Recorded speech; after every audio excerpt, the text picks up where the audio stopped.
Where's our helmets? Where is our football background? Who's running this damned show anyway? I don't know, Brian. I don't know, man. What is even happening here, Mike? I don't It's know. like it's like the clowns are in charge. You want to be in charge, you got to handle your bit. You got to take care of your chicken, as Marshawn Lynch would have said. All right, here the chicken has been taken care of. We have our football helmets. Take care of your chicken, man. Take care of your chicken, man. Marshawn Lynch, one of the funniest players. Who's on the Mount Rushmore of funniest NFL players of all time, Mike? Well, I don't know. Marshawn would be on there. I think Thomas Hollywood Henderson. Terry Bradshaw couldn't spell cat if you spotted him the A and the C. That was pretty good. Sherman could be pretty funny. That's two Seahawks, though. I don't know. Yeah, I always like Peyton Manning. Is that Peyton Manning or Peyton Manning? Right, Peyton Manning. Peyton Manning. I mean, he's been classic. I mean, for everything he's done. The bit he did on SNL when he was just like drilling these little kids with bullet passes and knocking them over, and he's like, "Come on, man, and hit you in the hands. You got to catch that." It's one of the funniest sports skits I've ever seen of all time. Yeah, Peyton, one of the greatest. All right, well, thanks for joining us, everybody, here on Strictly Football. Welcome. Thank you so much. It is Thursday, November 14th, 2024. That's Mike Bara. I'm Brian Engelman, and we're going to walk through what we learned last week in the world of football, and we're going to preview what to watch coming up this week. Yep. Jerian Grenrath. Howdy. Mike, do we have any interesting Vegas tips after we? No, actually, Jim. Jim is now. This is 2 weeks in a row we haven't heard from Jim. So I will send him a text, but it's a little late in the game to get that. Oh, there it is. Wait a minute. Yeah, well, we do have them. No, Jim did send them. There we are. I will read them off later. Okay. It's going to be problematic to get them up on screen, but we will try. Actually, that's not true. We will do that. I will get them up on screen. All right. I guess for later we can read them off Twitter. Yeah, maybe when we make our picks. By the way, my picks. What did I do last week? Week 20. I'm 68 and 84 on the season. Maybe not fantastic. Last week I won 8-6. Did you went 8-6 last week? Yes, 8-6 last week. Not bad. It could be worse. How was your last week? Did you do okay on your prediction? 8-6, and I'm now 98 and 54. Man. See, the thing is, though, I bet you if I'd actually bet $25 or something on each game straight up, that I would not have been as successful because God would just, screw me over like that. You wouldn't be rolling in your new Tesla. If I was actually betting, I probably wouldn't have been as successful. So I know that's the bettor's mind. We always think, you got to wear lucky socks. You have to sit in the right spot on the couch. That's correct. I was drinking a Coors Light when we won last. I got to have a Coors Light. It's like we get so wrapped up in our neuroses with the gambling. All true. Okay, yeah, we got Jim's picks. Thank you, Jim, for your tips. All right, so we'll get to Jim's picks after we talk about last week here on Strictly Football.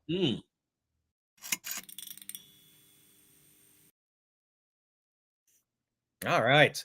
I guess we could just kind of walk through it and see what we think about the games last week. Starting with Commanders. Hang on, wait, am I in the wrong week? This week. That's this week. I thought I had it on 10. That's tonight's game. We'll start with last week's Bengals-Ravens game. Expected a close game. I expected the Bengals to get the win. However, Baltimore, doggone it, the Ratbirds pull it out 35-34. Ravens improved to 7-3 on the year. Bengals fall to 4-6. We had 4 passing touchdowns from Joe Burrow, 4 passing touchdowns from Lamar Jackson. I mean, the AFC North, which used to be the AFC Central, is really turned into a bit of an offensive league, at least with these two teams sometimes. What did we learn in this game? The Ravens stopped the 2-point attempt to win the game, and that's kind of what Baker Mayfield and the Buccaneers did not get, where they could have went for 2. Instead, it went to overtime. They never saw the ball, and they lost. Yeah, they should have gone for overtime. So it was kind of, I think that was hanging over the heads of who was it? Zach Taylor, the Bengals coach. It was hanging over his head. Good point. And he thought, I'm going to go for it if I get down there. And he did, and it didn't work out for him. But, that's the risk you take with 2-pointers. Again, Burrow and Lamar, 2 fantastic quarterbacks. And this just, again, reinforces Seahawks fans that you've got to have a quarterback like this to have any chance to go into the Super Bowl. Having said that, The Ravens aren't going to the Super Bowl. Not with that defense, not with that run defense. They couldn't. I don't think they could stop you and me on 3rd and 1 if they had to. So they're not really very good defensively. But entertaining is entertaining as hell. Great game to watch. And 2 elite quarterbacks playing like elite quarterbacks. And that's what you got to have. So the future is bright for these 2 teams, whether they go anywhere this year or not. A lot of the league is waiting for Lamar to do some damage in the playoffs. Hasn't quite happened yet. Joe Burrow's gone really deep, but hasn't been able to secure any hardware. Yeah.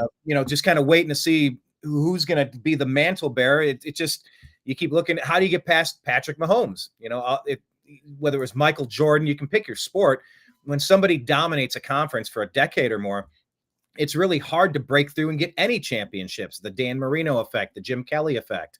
Especially when you're playing, 11 on 18 with all of the guys in the black and white stripes, also helping the GOAT. Oh, no doubt right there. I want to highlight a standout performance that gave me 55 points in my fantasy football league. Mike and I have talked about maybe starting a dynasty football league for next season. Maybe. I think that would be fantastic, actually. But Jamar Chase had 11 receptions on 17 targets, 264 yards, 3 touchdowns. I mean, that guy got me 55 points in my fantasy. That is how you define elite when it comes to wide receivers. And no, DK Metcalf, you don't get paid that much because you're not that good as that. You're not. You're good, but you ain't that good. So good, but you ain't that good. Let's shift over to this other game. Carolina Panthers. They defeat the Giants 20-17. The battle of 2-7 teams. The Giants fall to 2-8. Panthers improve to 3-7. They got a 36-yard field goal in overtime, and that was a Germany game, by the way. I really liked. Did you happen to catch the officiating? He made at least one of the calls in German, and the crowd. No, I did not catch that. That's amusing, though. Oh, it was so good. I'll see if I can pull it up. But what were your thoughts on this one? Well, again, I think it's the tale of the quarterbacks is what's interesting. Bryce Young didn't have a lot of yards, but he played more controlled. He didn't make any catastrophic mistakes. He kept his team in the game. He moved the ball a little bit with his legs and his arm when he had to, and didn't have the interceptions. Daniel Jones, who at one time, when he played the Seahawks, he was phenomenal. Fell on his face. Looks like he's going to get benched. Yeah, let's watch this. This is good. This is going to be good. Yeah, this is pretty nice here. This is Ed Hockley. Did I full screen it too much? Oh, actually, that's a perfect view. Okay, here we go. Ed Hockley in Germany. Fehlstart, Angriff. Oh.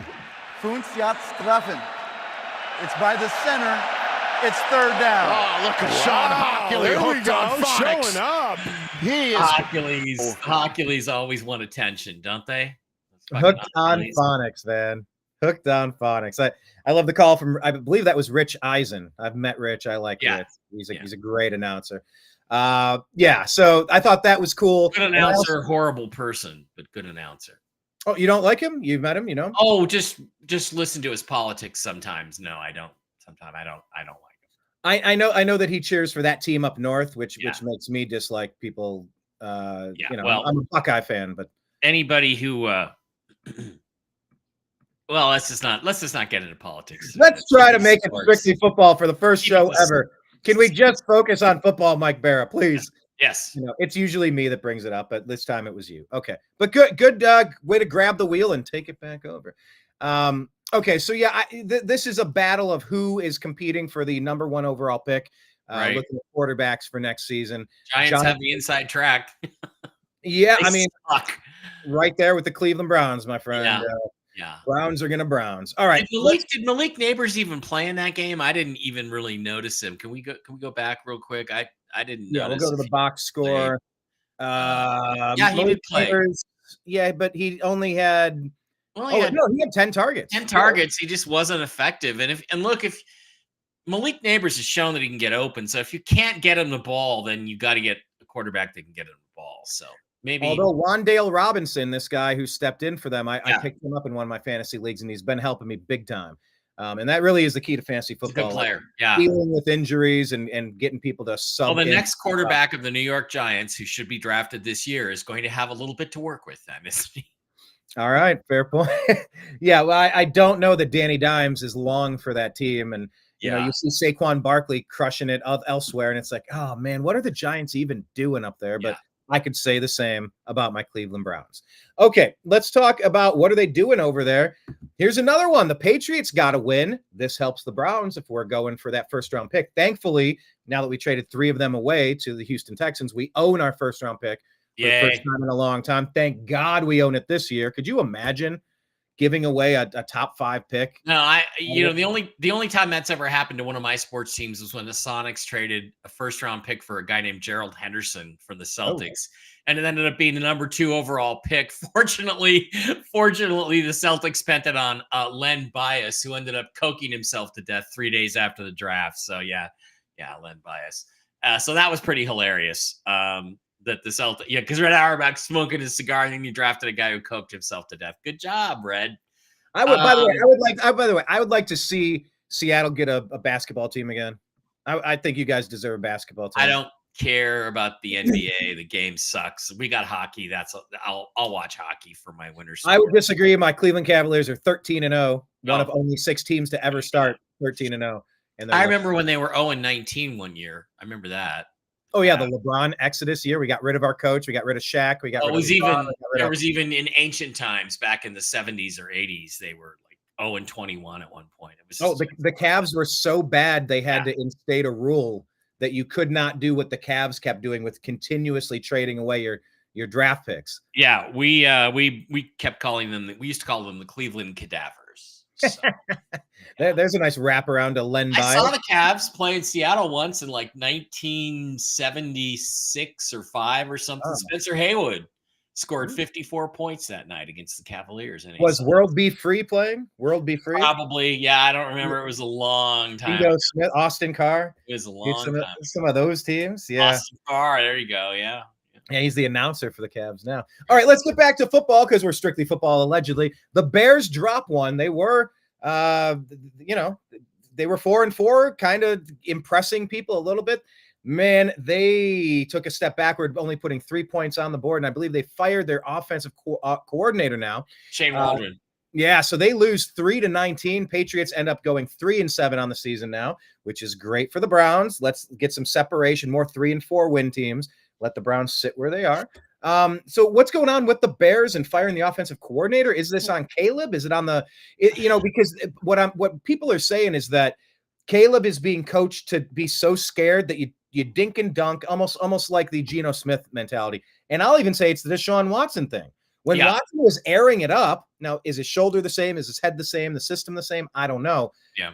But when a player's letting it rip versus they can't trust themselves to put the receiver in a position to make a great play, you get a different player. And it's like they drafted a guy from USC that aired it out, and the Bears kind of weren't letting him, and they weren't succeeding. So they made a big change. What do you make of all this? Well, he's got Cole Kmet and DJ Moore and Romo Dunze. He should be able to get the ball downfield. Shane Waldron is not a good offensive coordinator. He was the Seahawks offensive coordinator the last couple of years.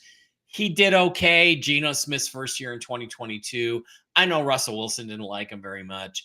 I will just say that I don't think he's a great OC, and you have to blame somebody, and you're not going to blame your brand new rookie quarterback. So we'll see if a new system, or at least a change of play calling, helps Caleb Williams a little bit. But right now, Caleb Williams is kind of lacking confidence, it looks like, and Drake May just kind of gets better every week. Not big, spectacular stats, but he makes the plays when he has to. They got a guy they can build with in the future, so that's good for them on the page. Yeah, and they're getting those reps. They're trying to figure out who they have. Obviously, it wasn't going to be Jacoby Brissett all season, but and I'll get to Cleveland in a second. But the Browns are having the same question. Like, if Jameis isn't the answer, he had one great game and then he fell to earth. It looked really, very mortal. Not so good last week, but bye week was last week. I mean, the week before. Should we play Dorian Thompson-Robinson, the rookie out of UCLA, and see what we have if we're not going to bring Jameis Winston back after his one-year contract? So it just kind of comes down to, when are you going to play the young talent? When are you going to try to win now? I mean, I think the Browns have a 1 or 2% chance of making the playoffs. So it's pretty unlikely we're going to try to win now. But we'll see. We'll play the young guy. Yeah, I'm kind of leaning in that direction, but yeah, we'll see what happens with Caleb Williams, with the new leadership there, and watching Drake May progress. All right, how about this one? Indianapolis Colts, Joe Flacco looked mortal for the first time ever since he's elite. He's an elite quarterback, as President Trump says.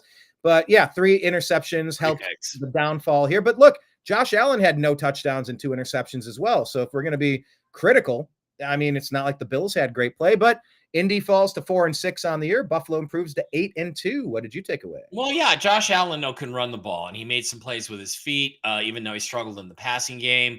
And the Bills are just a better physical team. They're a better overall club, and I think in the end they just sort of, put the physicality into the game and pulled away at the end and won it. And I'm not sure what the Colts are doing. I think after this game by Flacco, I think they should be putting Anthony Richardson back in and let him take his lumps. I understand they're not happy with him kind of quitting on the team.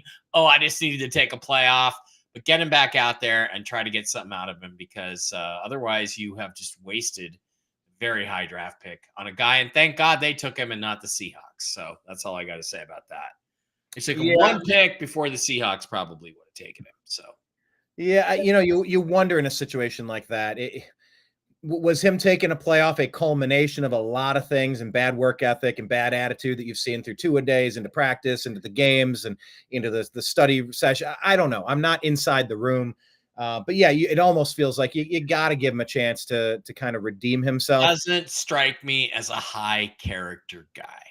Or a high intelligence guy per se. Yeah.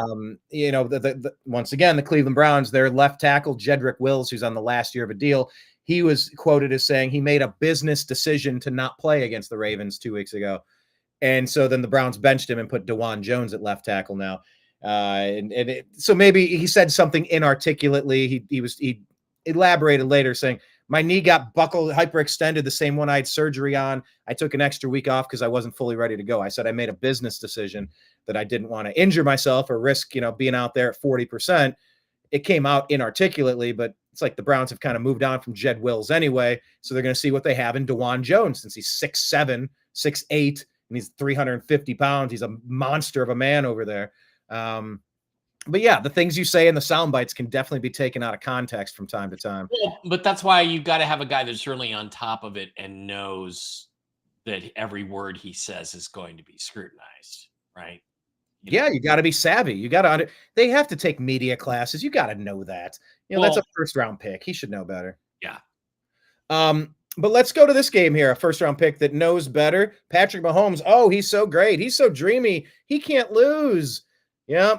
Turns out the field goal that would have won the game for Denver, the 5-5 Denver Broncos, perhaps surprising at 5-5. I don't know what's more surprising. Let me start there. The Chiefs get the win 16-14. Kansas City improves to 9-0. Are you more surprised at Denver being 5-5, or are you more surprised at the Chiefs being undefeated? Definitely more surprised at Denver. The thing about the Chiefs is they haven't played very well, but they're still 9-0.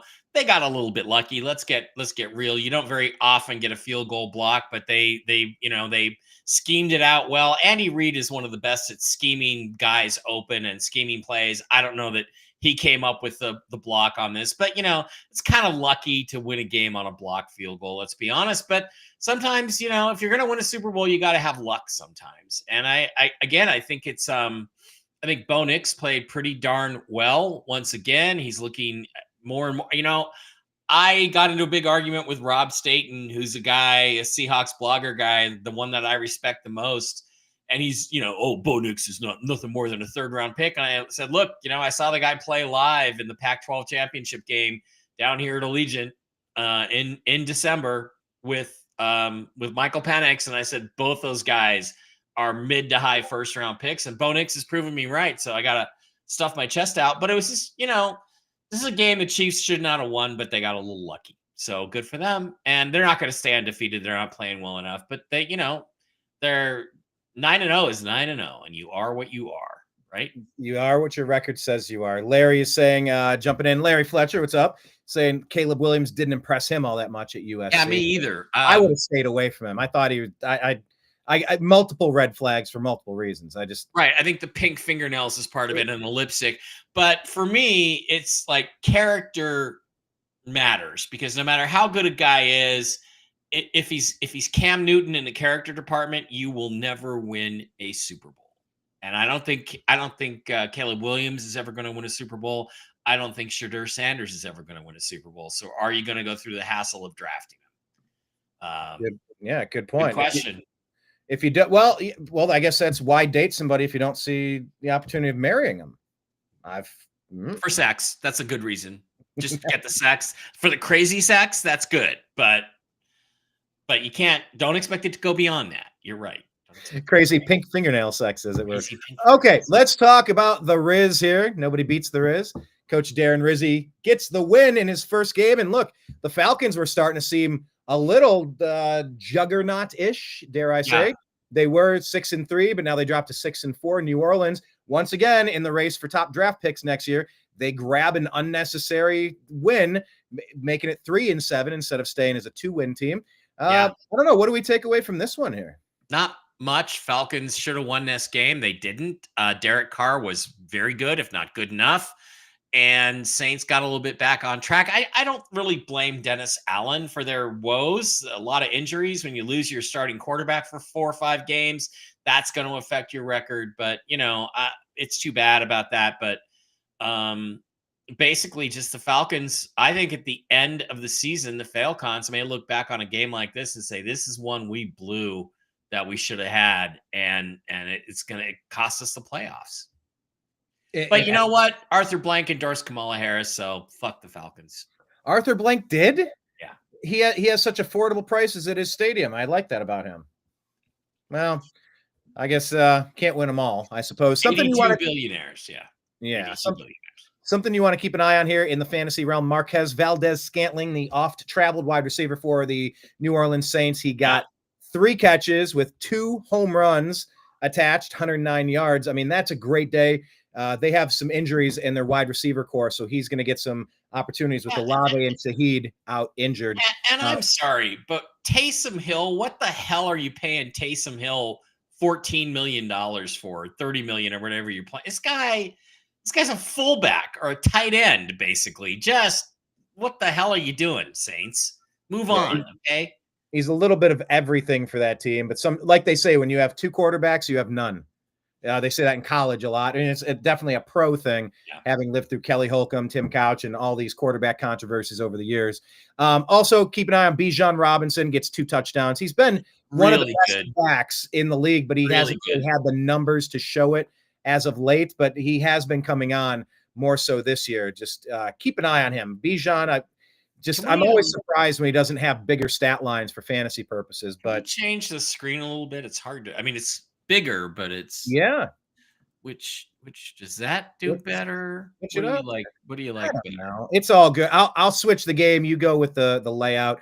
Let's talk about this game here. This one I watched intently, as I am such a big fan of Baker Mayfield and always will be. I believe you are as well. So we're both Team Baker. And look, it was a close game.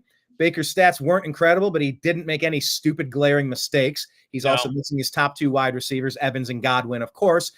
This one came down right to the end. San Francisco had just enough to get the win, improving to 5-4 on the year. Meanwhile, the Buccaneers fall to 4-6 on the season. Purdy thrown for 353 and 2 touchdowns. Yeah. That's a pretty good day. What did you think of this game? This is a pretty good game, pretty close game. It was a good game. I feel bad for Tampa. There's probably 2 or 3 games now that they would have, could have, should have won that they've let slip away. And it's not really that they're chokers or anything like that. They just didn't quite get it done. They're beat up. They're banged up. That's an issue. And I feel bad for them because they could have won this game.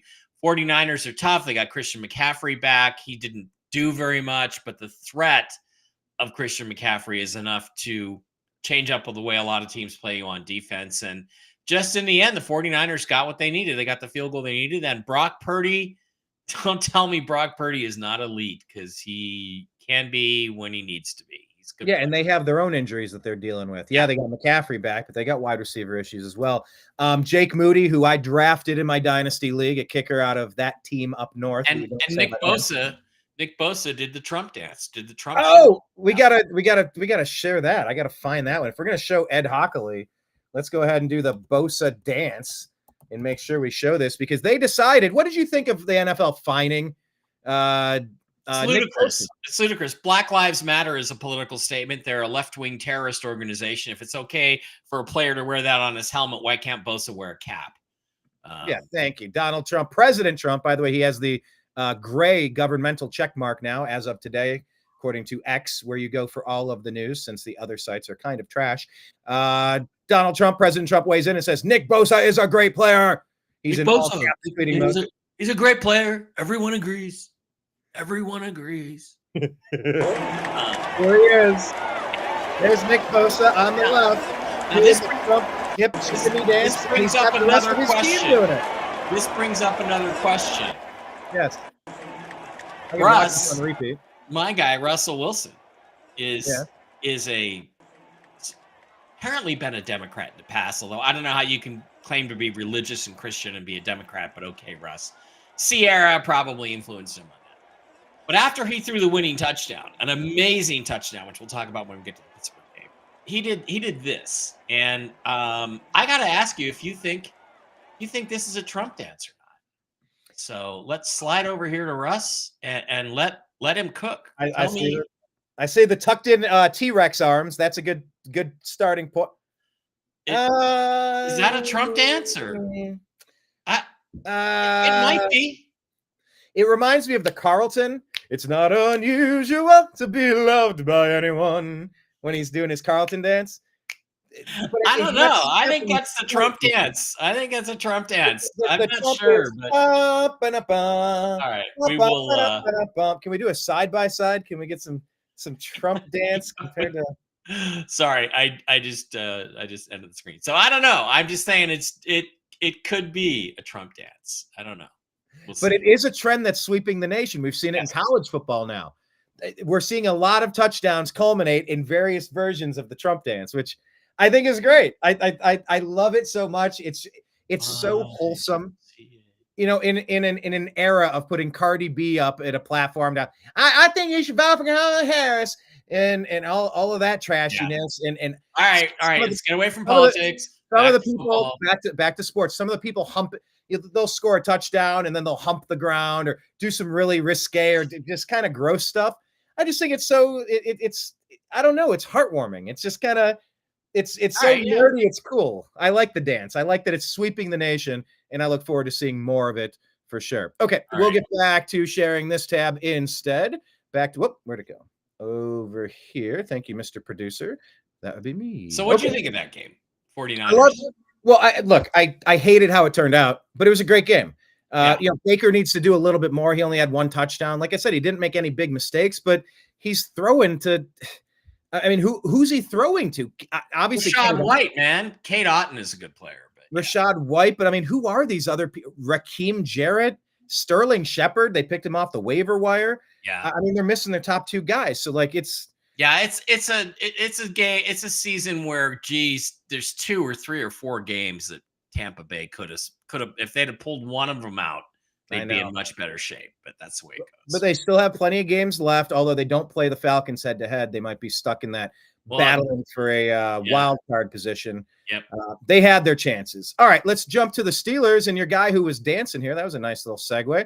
Russell Wilson gets it done. Wow. Mike Williams escaped purgatory. He was obviously on the Chargers for a number of years and ended up on the Jets, wasn't doing anything there. He's like, guys, can I go somewhere? You'll throw me the ball. And then he catches a touchdown here, and Russell Wilson gets the win. I know you root for him and follow him. They beat a tough Washington Commanders team here who dropped to 7-3 on the year, while somehow the Pittsburgh freaking Steelers improved to 7-2. They can never have a bad season. It hurts me so much. Tomlin's a good coach. It's a solid organization, and now they have a quarterback. And Russ didn't have big yardage numbers, but everything else was fantastic. 3 touchdowns, no interceptions. 1 interception. Did he have 1? Oh yeah, he did have 1. I think that was I don't remember that. I don't remember that one specifically, but and he made the last touchdown throw was literally perfect. And Russell Wilson's ball placement is the best in the NFL. It still is. Really? In spite of his injuries, his ball placement is the best. And it's funny because the media hates him, especially the East Coast media. They hate Russ because he's religious and he wears it on his sleeve and he's Seattle and they all put him down and they've never voted for him for all pro and all that shit.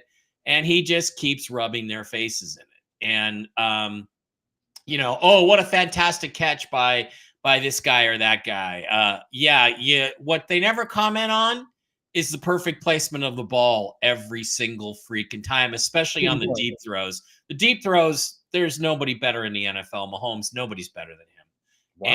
Wow. And he's done this for. I know you would say that, Mike, having watched Russ his whole career as a Seahawks fan. You're remembering early Russ. I'm thinking back to the past couple of years. He's been injured. He's been ineffective. He's been hobbled by.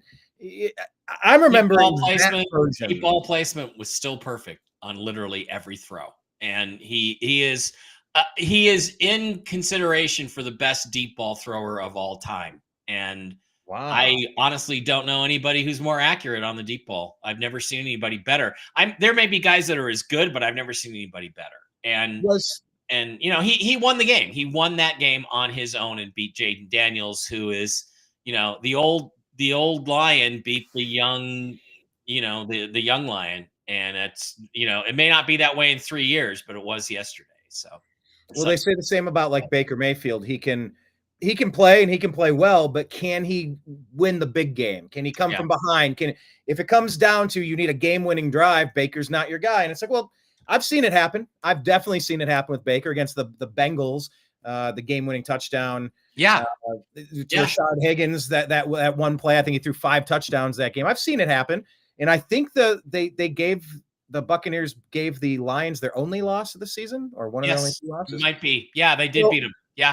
I know they're capable there. Russ Wilson, was he so bad last year that you'd consider him in the comeback player of the league range? Well, first of all, under the old rules of the comeback player of the year, he could have won it. But last year he had 26 touchdowns, only 8 interceptions. He had 2 touchdown passes dropped that I saw. He had 2 more callback on absurd penalties. He should have had 32 touchdown passes, or what was it? 26, might've been 26 and 8, and a 98.0 quarterback rating. That's a bad season. According to some people, that's better. That's put him top 8, top 10 in the NFL. So give me a break. He's had one rough season where he was injured and in that disaster in Denver, and that's it. Other than that, the guy's been stellar every time he steps on the field, and that's just all you can say about him. So, all right. Well, that's what I will say about him. That is what you did say about him, and yeah, Russ is cooking over there. Doggone Steelers, man. I wish they could be bottom feeders for a decade or two. Is that so much to ask? No, it's not. So consistently competitive, and the Browns have so consistently not. What? Let's flip the script on that one. Let's have the Browns go on a 12-game, 12 years run of excellence. I'm so ready, Mike. I've spent a lot of years in the wrong category here, but let's talk about 2 other fan bases that have been on the wrong side of these things as well. Do the Vikings ever have they don't have a Super Bowl championship, right? They've been to 4 Super Bowls and lost all 4 of them. So they're like the Buffalo Bills. Okay, yes. They've gotten close. 4? And the Jaguars have been a pretty they've made the playoffs over the years as becoming a franchise expansion franchise in the 90s, but they dropped to 2-8 on the year. Part of me really wanted them to win to get them out of the 2-win club, helping the Browns draft pick. But they fall again 7-12 in a baseball game that broke out in this one. What did you take away from this with Mac Jones filling in at quarterback?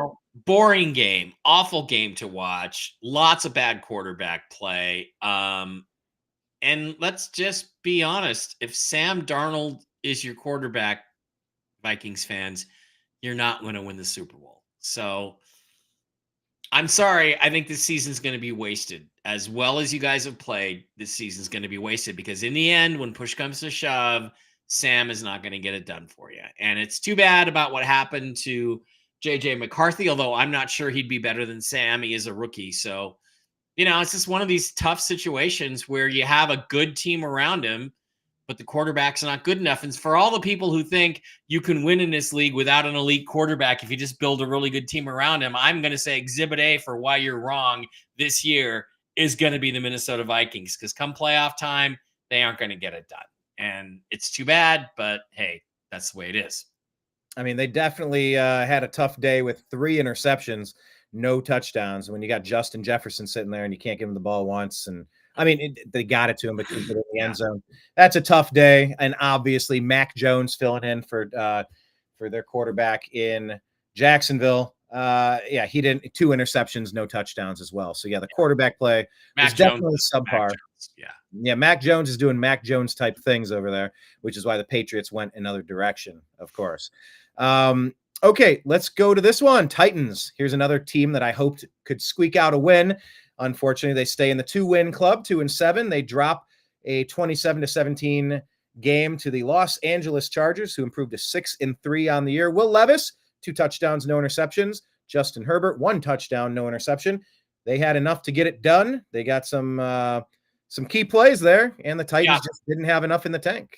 Well, again, I hate to keep harping on the quarterbacks, but look, Tennessee Titans, this season is about developing Will Levis. That's what it's about, and he came around. He played very well. Woulda, coulda, shoulda won the game. Chargers are just a little bit better. They're a little bit better coached. And they ended up winning the game because they were just physically a little bit better than the Titans when they needed to be. And that's just the way it is. And, the Titans were pretty smart. They unloaded a few guys at the trade deadline. And so they're kind of like putting an end to their season at this point. I mean, what do they call it? Separation Sunday or Separation Saturday, I think, in college.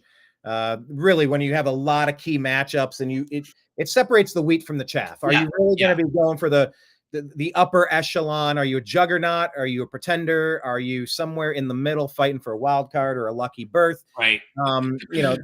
We've really entered that phase of the season in the NFL for sure. Yeah. And man, the Dallas Cowboys, they jump in.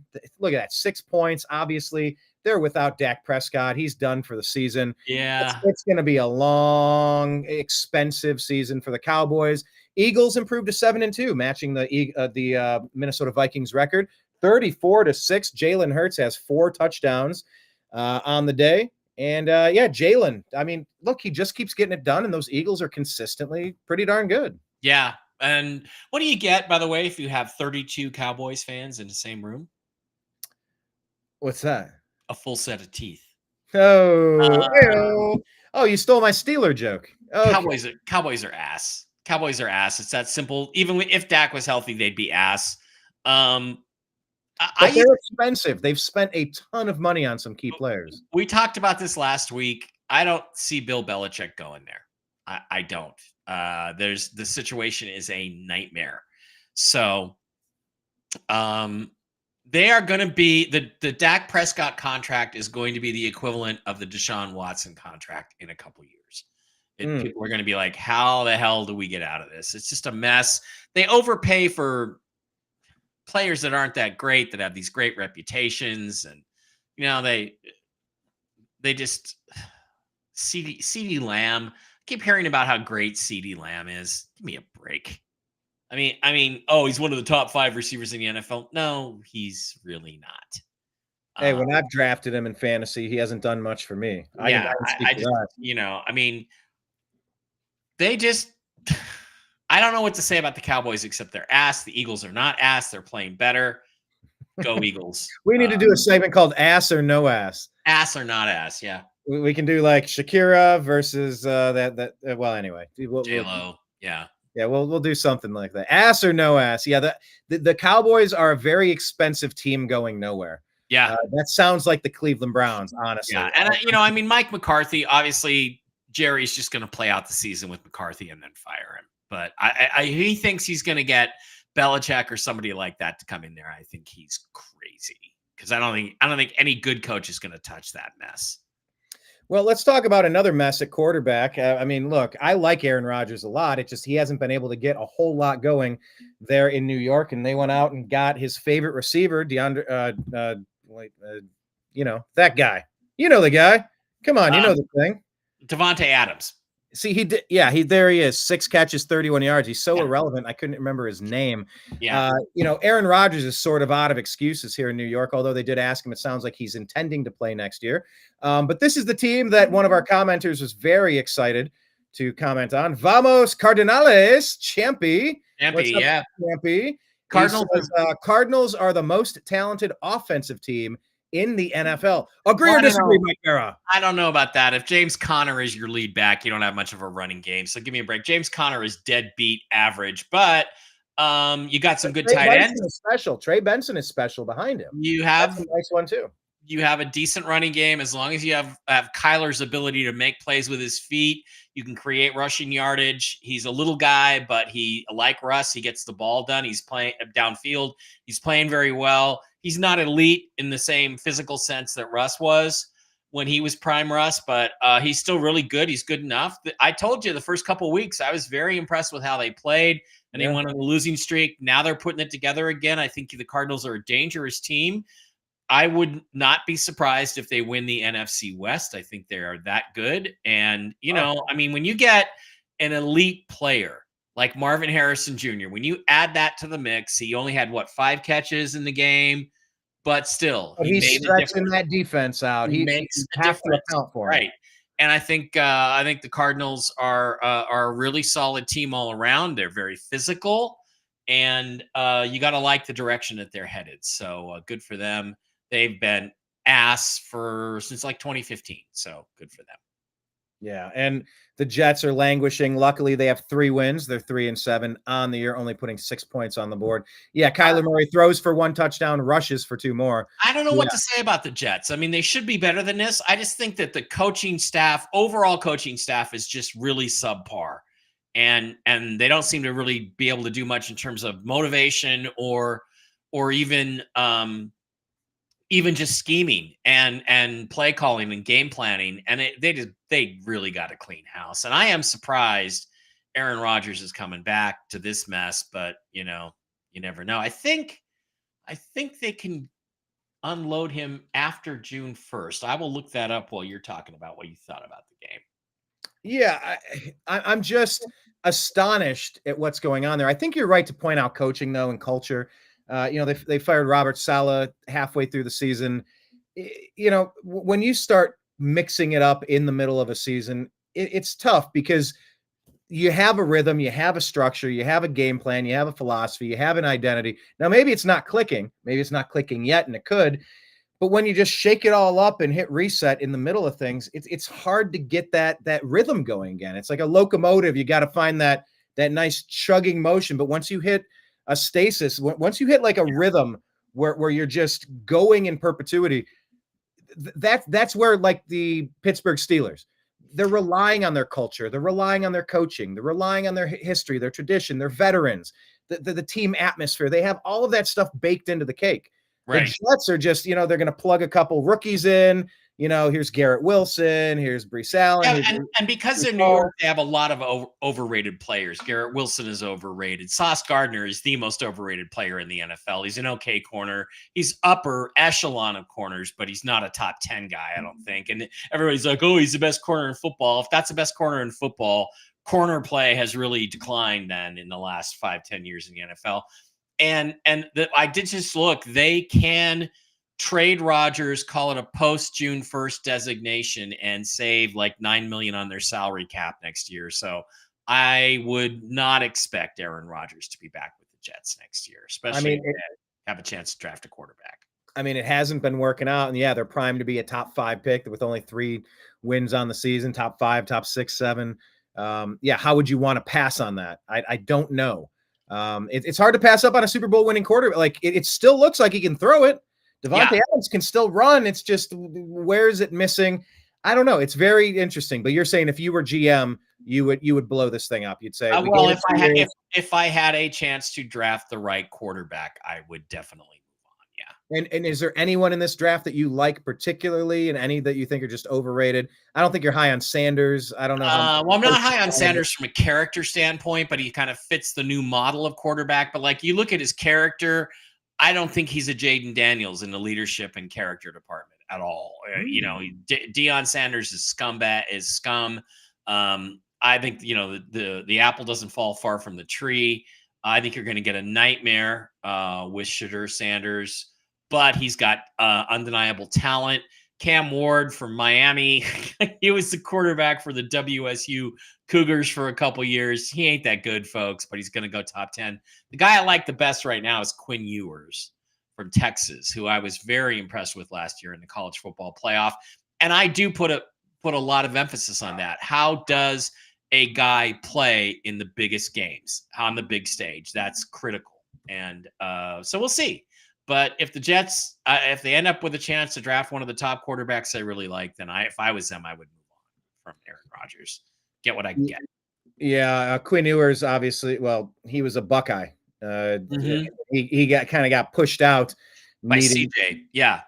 You know, a lot of great Buckeyes were pushed out. I mean, Joe Burrow couldn't make the team. He had to go to LSU and win a national championship and a Heisman down there. I mean, right. It's a good spot to be in. They call Ohio State wide receiver university. Of course, they've had so many great running backs over the years too. It's just Ohio State cranks out talent. Yeah, I like Quinn Ewers. I like a few people. I don't know. I don't know who we should build a franchise around, but I know the Cleveland Browns, who were on a bye week last week, so I don't have to go too in depth on this or anything. Geez. Okay, so I guess we were both spared, huh? Wow. Not this week. Not this week. Yeah, so we'll see who ends up going in the top 10 in the quarterback realm next year. But yeah, the Jets have a big decision to make. Are they going to stay with someone who's won a Super Bowl in the past and he still has something left in the tank and you just got to rebuild the system? Or do you just continue that rebuild and knock down the foundation? Depends on how close they think they are. I mean, it just does, So agreed. I mean, if the receiver cornerback guy from Colorado that everybody thinks is going to win the Heisman, I forget his name, Walker or something. If he's there when they pick, I might be keeping Aaron Rodgers, but we'll see. Well, okay. Maybe you keep him. Maybe you'll move on from him. But there's two teams here that are kind of close. They think they're close.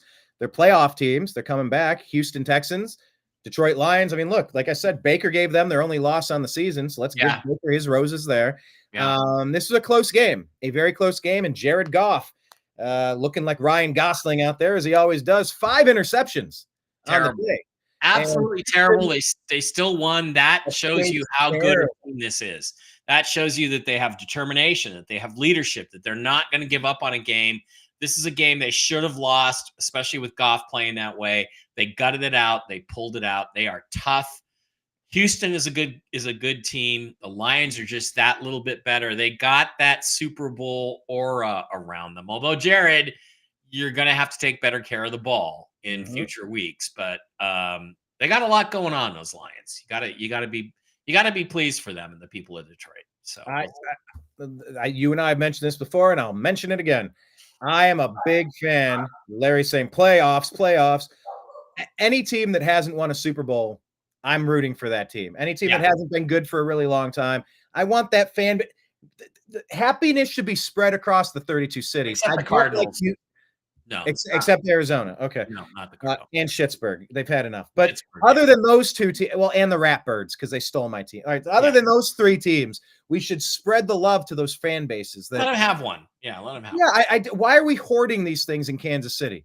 Why is Patrick Mahomes so damn special that all the refs seem to make all of the calls? Well, because Roger Goodell believes that the way you sell the NFL is to have a GOAT playing. And when Tom Brady retired, they had to have a new GOAT. So they picked Mahomes because he's half black and half white, and they can market him to both sides. And that's why they picked Mahomes. And that's why he's so overrated. I mean, God, people were calling him the GOAT his first year as a starter. And I'm like, where is all this crap coming from? I mean, there's some great plays here. But again, as we talked about a couple of weeks ago, who has the most overturned interceptions in the last 10 years? Patrick Mahomes, 22. Not even close. Tom Brady played 22 years and had only 16 interceptions overturned by the referees. So clearly there's an agenda to help Mahomes and help the Chiefs. And it's and again, that Super Bowl against the Eagles, you don't have to look any farther than that to say, with that ridiculous holding call that handed the Super Bowl to the Chiefs. That was bad. And we can look at Baker Mayfield and the Browns against the Chiefs. All you got to do is call the obvious helmet-to-helmet collision. Dirty Dan Sorensen running across the field. lowers his head like a bullet, exploding into the helmet of Hollywood Higgins as he goes in for the touchdown, but that causes a fumble through the end zone. They rule that a touchback instead of targeting, ball out at the 1 yard line, 1st and 10. That player is ejected. We win that game. The Browns win that game and are in the AFC Championship game against the Buffalo Bills. Are we talking Kennedy assassination or back, I'm not sure. into the right, the front or the back? Back into the right. Yeah, back. There was a second spitter, Jerry. It was Keith Hernandez. It was JD Tippett on the grassy knoll.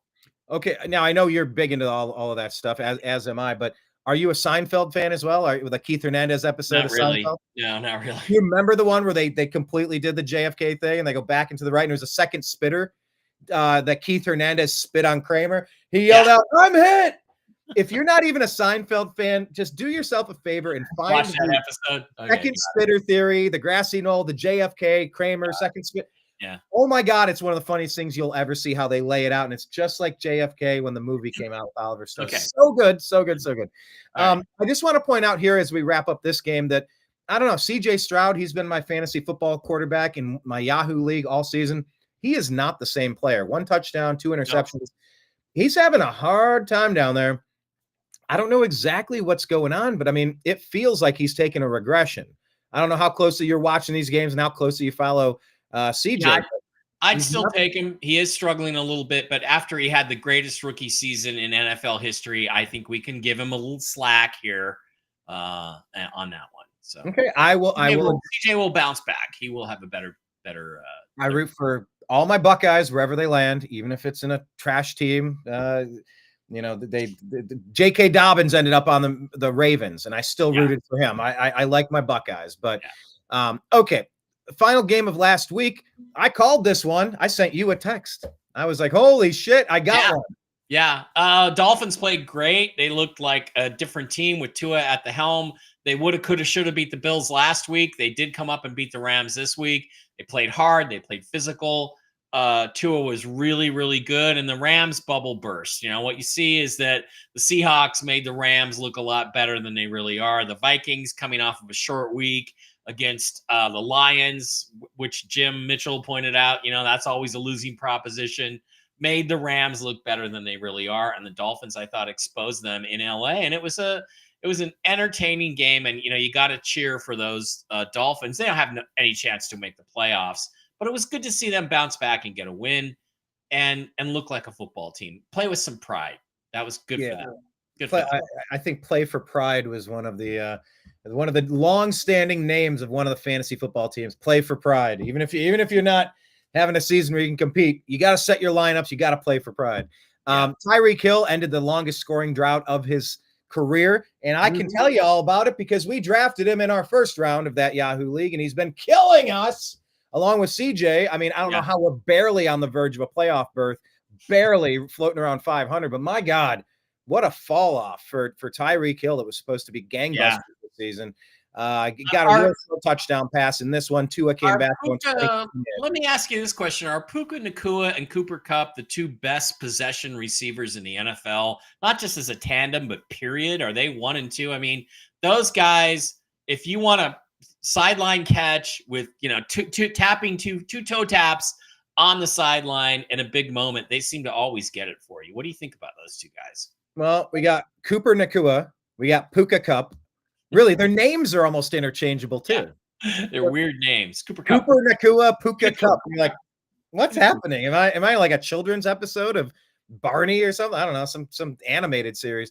Look, they got lightning in a bottle with Puka Nacua. I mean, you could say it's a system guy because how many times with the Patriots they would plug and play a Wes Welker? You'd get a Julian Edelman. You'd get that. He's a gym rat. He's real shifty.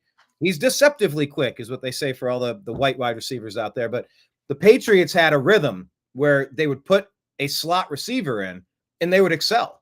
No matter who it was, they just crushed. They were system players. The question with Puka Nacua, is he a system player over there with Sean McVay? Yeah. Because we saw it with their other guy who's been getting injured, Cooper Kupp. When Cooper Kupp is in, when he's healthy, he's one of the best in the league. And by the way, fun fact for fantasy as well, in my dynasty league, I drafted Cooper Kupp coming off an injury low. I picked in the draft Justin Jefferson. I had Jamar Chase. So my 3 receivers, Cooper Kupp, Jamar Chase, Justin Jefferson. It is a murderer's row. It's like the Bronx. Yeah. It's like the Bronx Bombers with Ruth and Gehrig and Mantle. It's just how do you get such great players on your team? I don't know. I got lucky, so I'll ride the wave. I don't know. Do you think they're system players or they're superstars? Like, what do you think about the comparison to the Edelman? If you have a guy like Stafford that can throw the ball accurately on those out routes, they're great. They're absolutely great. On the Rams, they would be great on other teams, but you have to have the quarterback that can accurately deliver the ball. And Stafford makes some of the best throws in the league, just pretty throws all around. So good for him.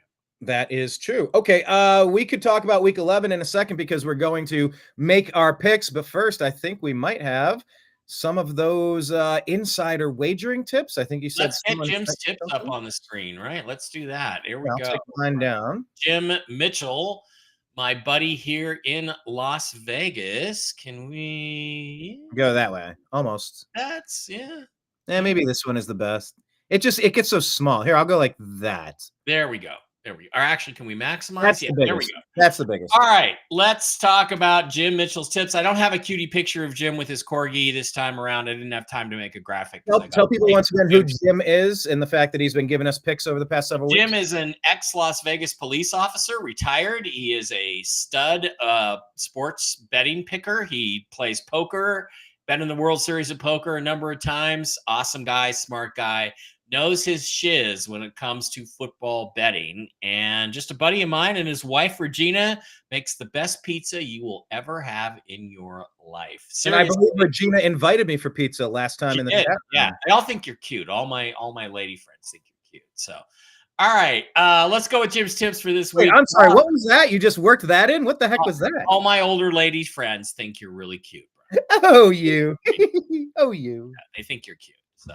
Oh. All right. Dogs of 6 or more points are 29-4 against the spread this week. That's the Bears, Jaguars, Raiders, Seahawks, and Cowboys. Seahawks and Cowboys. Keep that Seahawks in mind.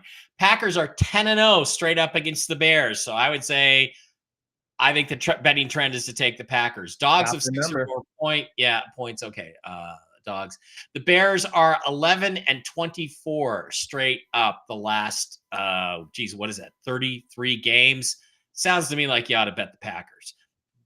Your Browns are 16-24 against the spread after a loss.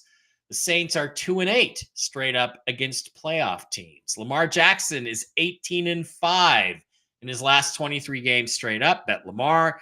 Steelers, I hate to tell you this, are 7-1 straight up against the Ravens. They're 26-3 as a home dog. They are 24-9-2 as a dog against the AFC North.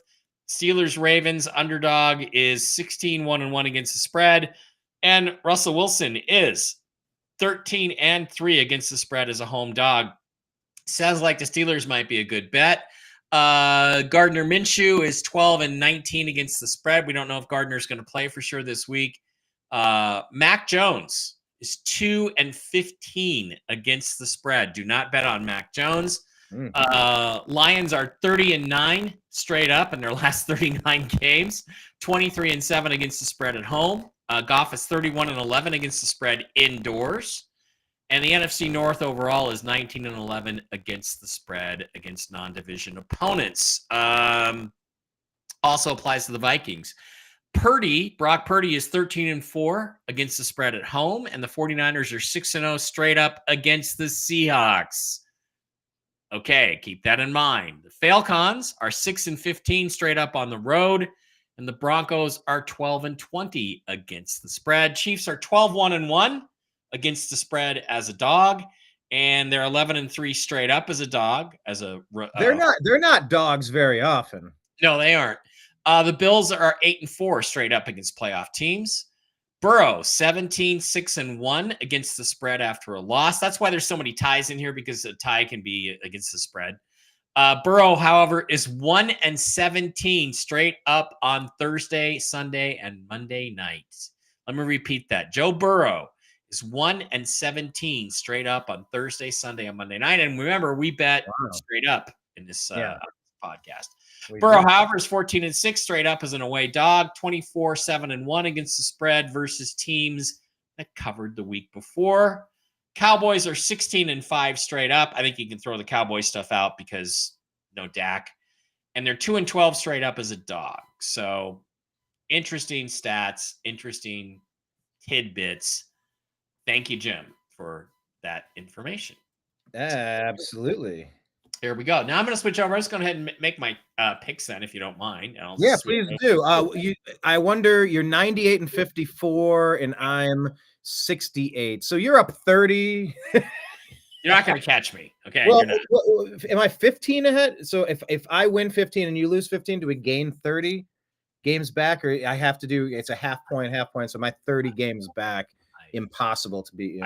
I can't tell you. I'm going to try either way. All right. I don't know what to say about this game tonight. Is going to be a great game. At least it looks like a great game on paper. Redskins versus Eagles, both 7-3 and 7-2. For me, what's just going to decide is I'm going to take the home team. I'm going to go with the Eagles in that one. Come on, pick. Larry's saying tonight's game should be fun to watch. Oh yeah, I am logged in. Why are you not? Why am I not logged in? You just have to refresh your screen. Do you want me to do my picks while you? I can handle this. Eagles is going to be my pick. I like Jaden Daniels making a comeback, but I think the Eagles create a little separation and win that game. I like the Steelers against the Ravens. I like them at home just because I love Russ, and I do think that if you go back and look at Jim's tips, that where was the Steelers? They're 7-1 straight up against the Ravens. They are 26-3 as a home dog, and Russell Wilson is 13-3 against the spread as a home dog. So I'm just going to take a risk and say that I think that the Steelers are going to win that game. And by the way, I think that was a story in ESPN. Like, it's becoming a trend. They're asking Lamar, like, why can't you beat the Steelers? Yeah. Well, 7-1. It's just. I mean, again, these are both going to be very close games, but I just kind of like the Steelers at home a little bit. New Orleans and the Browns. Wow. Do I have to pick a winner? Oh, look at me like that. I think you're like, wow, dude. Like, why are they even playing this game? I think your guys are in disarray. I really do. I think I'm going to take the Saints at home to win their second in a row. Packers, Bears. Packers are the better team. Bears will probably bounce back a little bit, getting rid of Shane Waldron, but I do like the Packers as the better team. Indianapolis at New York. Aaron Rodgers, Jets. I think they get their fourth win. They pull it out. Jags, Lions. This is a trap game. But if you go back and look at Jim's tips again, I think, what did he say about that? Lions are 30-9 straight up, 23-7 against the spread at home. Goff is 31-11 against the spread indoors. I don't like Mac Jones. I think that there's, it could be a trap game, but I'm going to go with the Lions on that one. Los Angeles at New England. I like the Rams. I think they bounce back, get to 5-5. Las Vegas at Miami. Two bad teams, but I like the way Miami responded last week. I think they get 2 in a row. I think Tua gets them in a row. I like that. I like the development of Will Levis. He was a guy I wanted the Seahawks to pick 2 years ago, but I'm going to take the Vikings on the road to pull that one up. Out Broncos. Falcons. Broncos bounce back at home. Falcons are going to have a hard time at that altitude. They're a sea level team. That makes more of a difference than you would expect. Seahawks at San Francisco 49ers. All right. The Seahawks' best game of the year was against the Atlanta Falcons after a mini bye. Thursday night game, play on Sunday. Mini bye. They had extra time to game plan. They got their guys healthy. They went down and played their best game of the year. I think they're going to play another really, really good game, but I think the 49ers are simply too good and they're on the road. So I'm going to take the 49ers to beat the Seahawks in a game that will be surprisingly competitive, but the Seahawks fall to 4-6. Kansas City at Buffalo. I think this is it. I think Kansas City finally meets their maker. Josh Allen and the Bills pull it out at home against the Chiefs. Cincinnati at Los Angeles. The records say the Los Angeles is better. The Bengals are playing pretty well. I'm just going to pick an upset and take the Bengals over the Chargers. And what do they say about Dallas, Brian? They're going nowhere fast. They're ass or no ass. They're ass. Our ass. The Cowboys expensive ass. Are ass. So the Battle of Texas, I'm taking CJ Stroud, my guy, and the Houston Texans because the Cowboys are ass. And those are my picks for the week. Nice. Yeah, I got to see where we differentiate here as we pull up mine. Let me switch my screen. How did my screen get so tight? Zoomed up. Yeah, why? Hang on. Let me switch. That's not going to. Ooh, that's too bad. Your face is way too big. There we go. That's better. There we go. Can I fix this eyebrow now? Oh, there we go. Okay. All right. Yeah, we can see that. But that's weird that your screen, it worked. It was perfectly centered there when I tried it. Okay. Let's go through resolution. It's screen resolution. That's all it is. Okay. Well, like I said, I'm 68-84 on the season, but I'm improving. I had a decent week last week, and I aim to do so as well. That's right. Okay, so Washington at Philadelphia. I believe you went with the Eagles on this one. The Eagles are the superior team. They do have the pedigree. They are at home. They have the limelight, but I think Jaden Daniels is built for the limelight, and I think they're salty about that close loss. Yeah, you're going to have to re-enter just like I did. Brian, it's an interesting pick because you could pick either way, but this will be a good test if Jaden Daniels comes through on the big stage, and you really know you got something special going on there. Exactly, and it's one of these benchmark games. There's a couple of mile marker games each season. That's like when everything collides, and the outcome of the game is way more important than just one win or one loss. It's really the fork in the road games. If playoff teams find a way to just keep leaning this way, and teams that find a way to lose, they just fall off. I'm going to go with the upset there. I think maybe it's a coin flip chance here, but I'm going to go with the underdog, I suppose, Washington to get this win. You picked Russ. I think Baltimore is going to come through in this one.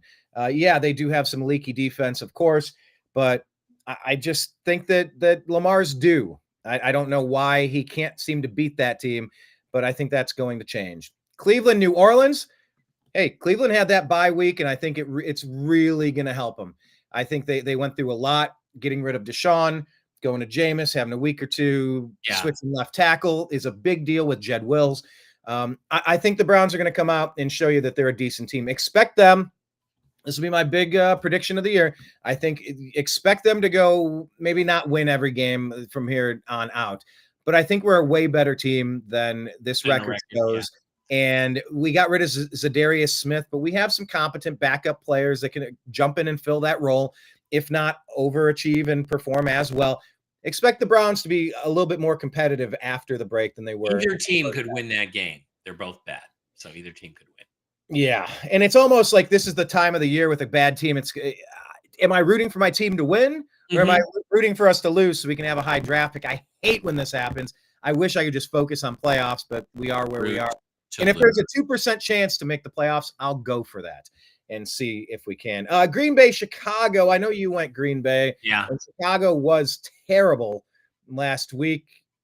I can't do it. I can't pull the trigger on the Bears. I'm going to go with the Packers, even though they are at home. Indianapolis, New York. I believe you went with Aaron Rodgers. Yes, I did. And you said Joe Flacco is elite, so you know who you have to pick. Joe Flacco. I didn't say it. President Trump said Joe Flacco is elite. You've seen that video, right? Yeah, it's awesome. It's pretty along great. with the one where he says we have $35 billion in Iraqi dinar.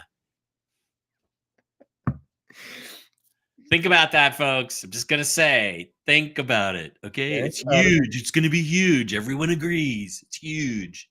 Everyone agrees the Lions are impressive this year, but the Jacksonville Jaguars are not going to pull off. Detroit's going to get this one. I can't even bring myself. Maybe if Trevor Lawrence was playing, they'd have a snowball's chance in hell, right? Although 5 interceptions, I mean, does that bode well? I mean, okay. How about this one? Los Angeles, New England. I believe you picked Los Angeles. Yes. How about let's see some improvement out of the Patriots? They have that residual echoes and shadows of Brady and championships and Belichick. There you go. They have tradition, even though they have new leadership, but they've stabilized their boat, kind of like the Denver Broncos have. They're kind of starting to find their sea legs a little bit. Yep. And look, they're 4-5 over there. I know they've had some injuries, but they're a beatable team. I'm going to go with the upset because I got a few games to make up on you. Las Vegas, Miami, I can't contradict your opinion there. I think Miami is clearly the better team, but they've been playing about as good as the Browns have in the first half. Luckily, Tua's back. Hopefully he can stay healthy. Hate seeing those injuries. I'm going to pick the Dolphins. Minnesota at Tennessee. Minnesota at Tennessee. Got to still stay with Minnesota. They're a 2-loss team, and then this is a 2-win team. I can't really justify Tennessee getting this one. Now, this one, you went with Denver. The altitude and the elevation being a major contributing factor to this game. I do get that, but I do think Atlanta is better than their 6-4 record shows. They've won the big games that matter, and I think that they're going to pull this one off. I'm going to go with the upset here with the fail cons, as you call them. Seattle, San Fran. Yeah, I mean, same boat. Seattle can win games. They're sitting around 500. San Francisco somehow is sitting around 500. But the pedigree of San Francisco, I just think it's night and day. I think they're tough every single week. They're a tough out every single game they play. Picking the 49ers here. I agree. Buffalo's prime for this upset. I think this is going to be the game where the 72 Dolphins break out their champagne and Kansas City suffers the first loss, thankfully. I do think Cincinnati's the better team here.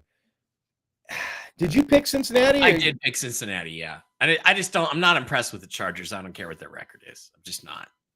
Well, then, for posterity, I'm going to go ahead and pick the Chargers because I got so much ground to make up with you. But I do think Cincinnati's better than their 4-6 record shows as well. So that's my conundrum there. But look, Harbaugh has them playing okay. You know, they're playing some organized football over there, and they've righted their ship. I'm impressed with what they've done. I wish the Browns could do it. Houston and Dallas, of course, that's the easiest thing I've ever seen because Houston without a quarterback is having a bunch of problems, and those are my picks for the week. All right, now one last pick before we end this show. That I got to pick my notes. There's a Seinfeld where he picks his nose at a stop, but it's on the outside. Yeah, she sees it from this side, and it's a supermodel. Another great episode. All right, Jake Paul or Mike Tyson? Oh, now we're off of strictly football. I love it. Wow. Okay, I have my thoughts on it, and they're not going to change based on what you say. I would love to hear your thoughts before I comment. Well, Mike Tyson looks jacked, but he's 58 years old or 52 or 56 or whatever. He can still fight, I'm sure. Jake Paul, I don't even know who Jake Paul really is, but he's in his 30s. He's like 31. If Paul can survive the first couple of rounds, he can probably wear the old man down. So 27-year-old Jake Paul. 27-year-old. So from Ohio, by the way. So yeah, he's douchey, but he's doing big things, and I appreciate anybody trying to do big things. Yeah. So I don't particularly hate the guy. Tyson is 58. I mean, I don't really know who he is. Is he even really a professional athlete? I don't know. I thought he was a podcaster. No, I don't know. I'll say for the past several years now. Now, is he fighting tomato cans? He's taken on some UFC fighters who, maybe they're not pure boxers, but he's been ramping his game up as his training and his development has grown. And you can't get much bigger than Tyson. Obviously, he's 58. I get it, but am I going to beat Michael Jordan in a game of one-on-one, even though he's so old? He's still Michael Jordan. Yeah, exactly. And one's a professional athlete and one's really not a professional athlete. But Jake Paul, I want to give Jake Paul some credit. He has really taken the training seriously. I mean, dude is jacked, and he is really seems to be putting in the energy to become the best boxer he can possibly be. He's not going after the number one in the world, but he's carved out this niche where he's going to make more money than those top boxers will. So kudos, and you're bringing back interest in a sport that has really lost its shine to the MMA. Right. So having said all that, I think Tyson's going to knock him out because I think Jake Paul's afraid of him, to be honest. So that's what's going to happen. That's what I think. But we'll see. That's a good idea to go to a casino and watch that fight tomorrow night. That'll be fun. Would you put any money on that one? Are you probably not. No, because I don't. I mean, they're two complete unknowns. I've never seen Jake Paul fight. I don't know if he can fight at all. Maybe I'll do some research. And Mike Tyson is 58 years old, so no, I'm not putting any money on. Yeah, well, so I might put $20 on. There you go. Just to keep it interesting. Yeah, I have thoughts on this game, or on this matchup rather. I have a hunch they have a little bit of a gentleman's agreement. Like, look, we're doing a boxing exhibition here. Yeah. We're all going to make some money. Mike, we know you've blown through some money over the years, but here's the good news. You can make some big bank in 2024 with all this pay-per-view. So, like, let's do it this way. You'll look good. I'll look good. You'll make money. I'll make money. But here's just some basic parameters, Mike. I love you, but basic parameters. Mike, take your shots. Take some hits. Yeah. Man, we got to let this go a couple of rounds as an exhibition. We can't have the Iron Mike. Like, if you're trying to pop the lid off me on a rock'em sock'em robot and just spring load my neck into the ceiling, people won't get their money worth. They'll think it was a joke. Like, let's extend it. So I think they probably have some sort of a gentleman's agreement to keep it extended. And my concern, if I were Jake Paul, would Jake Paul be concerned? Would he be scared? I mean, I don't think unlocking the version of Mike Tyson that comes out at night, the Tyson in the closet, you keep him chained and locked in the basement for a reason. You know, he's strapped and he's wrapped around the radiator. Yeah, I mean, he Mike Tyson could gnaw through chains if you tried to keep him back. Yeah. I don't know that you, and look, I've heard an interview where Mike Tyson specifically spoke about this, and he said, I don't fight anymore. It brings out a bad side of me. I started exhibition fighting, and it brings out a really dark, angry, bad side of me, a devilish side of me that I don't want to play with anymore. Yeah. You know, and like, I can appreciate that. And I always thought that in fights in high school, and like when people would, you know, you'd have friends and not so friends, and maybe you should fight people and you're like, whatever.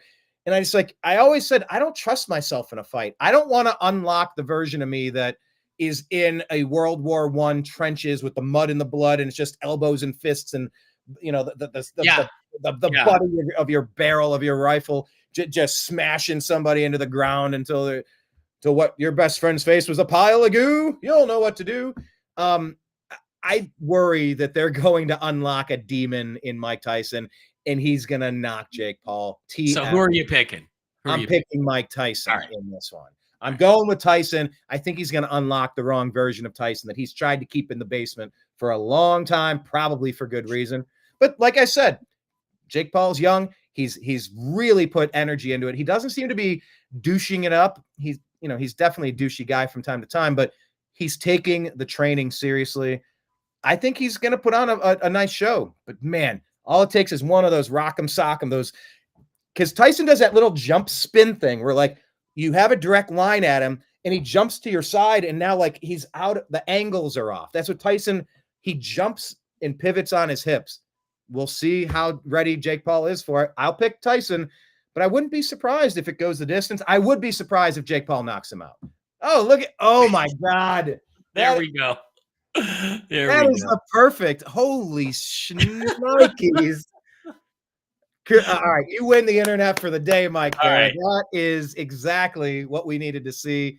You know what? Maybe share that one. Tag at TNAM Football on X. We started a new one for Strictly Football. I know that's not a football related one, but you know, we're going to talk sports all the time. At what is it? TNAM Football. TNAM for the New American Media. TNAM Football. And I put both of our pictures up, I believe. I still got to tweak all this stuff, but I created it today, thankfully.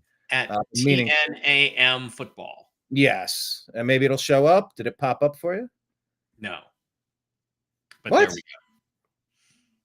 There we go. Wait, no, but there we go. Yeah. There we go. It's up. Oh, okay, good.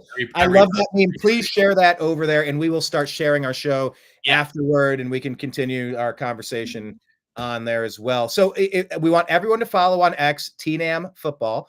But Mike, tell people the other places to follow you and your Seahawk boys. Make sure you follow from Seahawk so I can follow back. I tried typing it, but I couldn't find you. I'm at seahawkboymikeb on Twitter X. And we'll try to get all that stuff connected and cross post a little bit with each other on sports.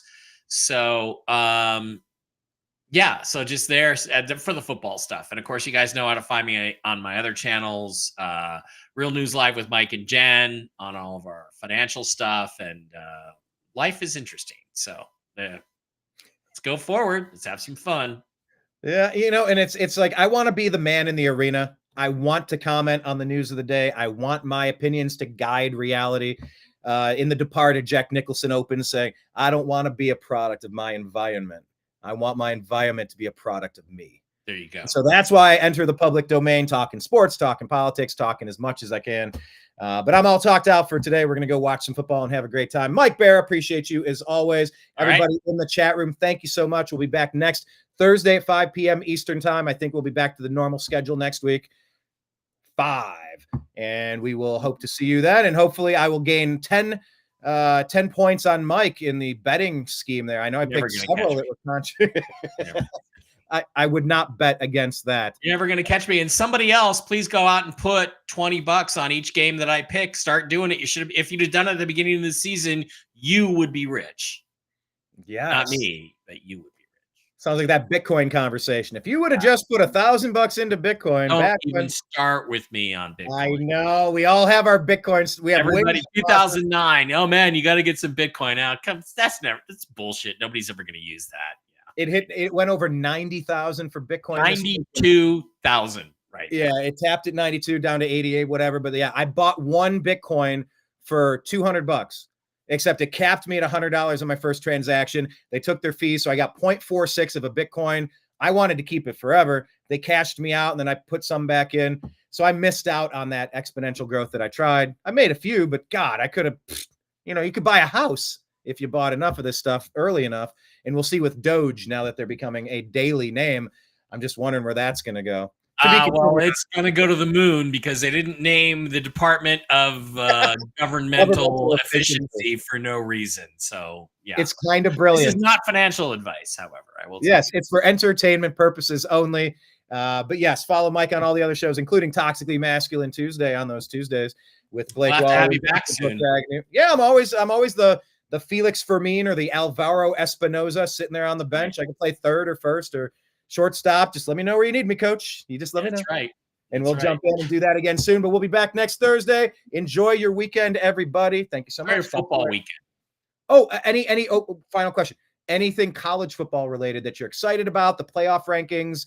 You just the only thing I'm watching college football right now is to find a quarterback for my Seahawks. That's it. That's all. Oh, that's the truth of it. It's interesting as a Buckeye being number 2, watching Oregon number 1 and Penn State. What are they, 4 or something? We beat Penn State recently. We lost to Oregon by 1 point, but all 3 of those 4 teams in the top 4, they've all kind of played each other and jockeyed, Oregon is good. The funny thing is they're not nearly as good as last year's team, which couldn't beat Washington. But we just need to make sure they don't win it. So that's the main thing. I would love a second crack at Oregon. They were a good team. They played well, but I think the Buckeyes are a lot better at this point in the season. No, Oregon. Okay, let's get out of here. I gotta go. Someone turn that into a GIF with Mike. Someone turn that. I saw a bumper sticker and driving through Washington, and it's that big Oregon O, and it says Oregon Mom, and it shows this, and I'm like, wow, you didn't think that one through, did you, Oregon Mom? You really didn't think that one. Kudos to them. Bless them, as they say in the South. Bless their hearts. All right, everyone. We'll talk to you soon. Take care.